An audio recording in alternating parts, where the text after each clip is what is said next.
Hey everyone, Mr. Baldino back here with your daily movement. What we're going to be working on today is an element of one of the six skill-related components of physical fitness. So what we're going to be working specifically on is balance today. So as we go through these exercises, I'm going to give you a modification, how to do it very simple, and then all the way up to making it very difficult. So if you already have really good balance, you can actually make this more difficult. And if you don't have good balance, you can make it much easier.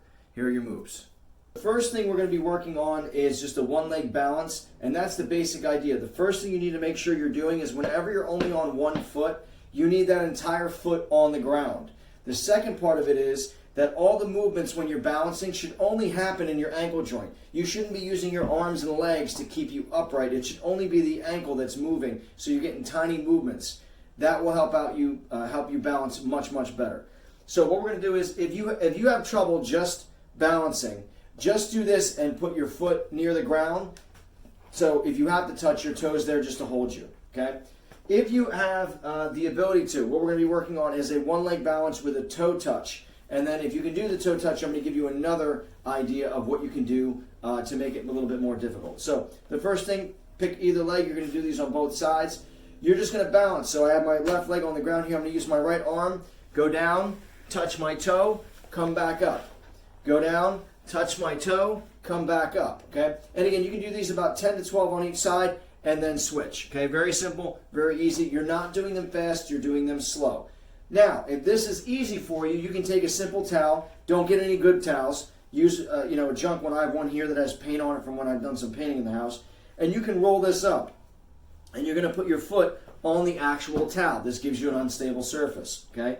So it's a little bit more difficult because it's not flat, same exact idea, and you can use this throughout all of these exercises if you choose to. To make this move more difficult, okay, you're going to, again, use the towel, and you're also going to be using our minimal piece of equipment, our water jug, okay? So as you're going down, you're going to touch. This gives you a little bit of weight, and then you're going to reach overhead, okay? This makes it a little bit more difficult as you're doing this exercise.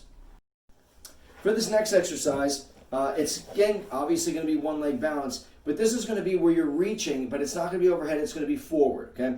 So again, if you have very poor balance already, all you're going to do, you may need something next to you, whether it's a table or chair or whatever it is, and you're just going to reach forward as far as you can and then back upright, okay? Then you're going to reach as far across your body as you can and then back upright, okay? And you're going to switch. Now you notice my leg is always counterbalancing where I am to help me with that balance, okay? Now if you can do those, and again, your balance is pretty good, go back on that towel, use that piece of equipment that you have, and again, reach out, reach across, come back, and then go the opposite way, okay? Some of these are going to feel awkward, and that's okay. Just do the best you can with them. Next move.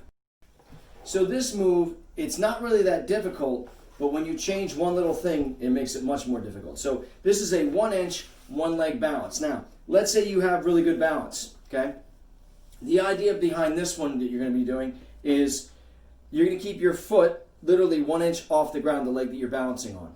And all you're going to do is close your eyes, okay? Now this changes the movement because you can't figure where you are in space. Our vision actually helps us vestibularly, also with our ears, figure where we are in space. Once we close our eyes, our body loses that information, that stimulus that's coming in.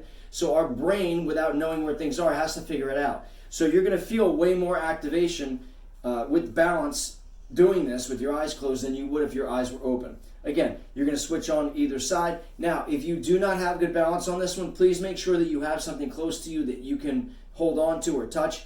Or also make sure if you're going to lose your balance, put that foot down as quick as you can so you don't fall over. Again, if you have good balance, go ahead and use the towel. Next move. So for this move, we're going to be on the floor. This is going to be a total body balance, not just for legs. So you're going to be in a push-up position, which is a plank, and we've done this before, okay?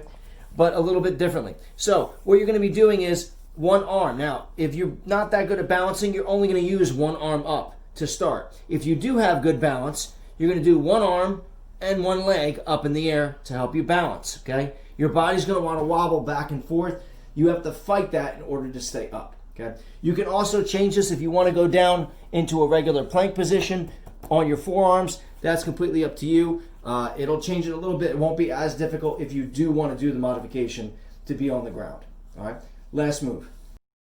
For this last one that we're going to be doing, we're going to be down on the floor still, and it's going to be a plank kick through, okay? So you're going to keep both hands on the ground for this one, in that plank position, and then all you're going to do is kick your leg through to the other side.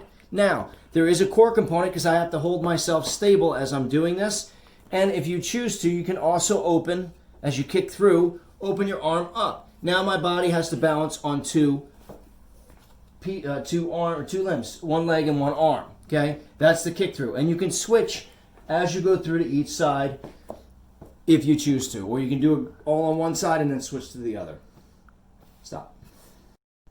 So for all these moves, again, take your time, go through them slow. None of these are to be done really quickly or fast. If you know you don't have really good balance, take your time, do everything slow. If you do have really good balance, don't forget, use the curled up towel, use your jug of water, make it more difficult for yourself to do these, okay? So again, doing each movement anywhere between 10 to 15 times. If you need to switch sides, because you have two legs, switch sides and go through them, okay? So the main reason why I'm doing this one for you guys is because balance is really important. As we get older, and I mean, you know, up into your 40s, 50s, and 60s, which eventually we'll all be there, balance is one of the first skilled movements that our body knows how to do that goes, okay? So if you and I fall down, we can pick ourselves up. We can catch our balance. But if you're 70 or 80 years old and you have that same fall, that could put you out for a couple months. So keep working on your balance throughout your lifespan. Take care, guys.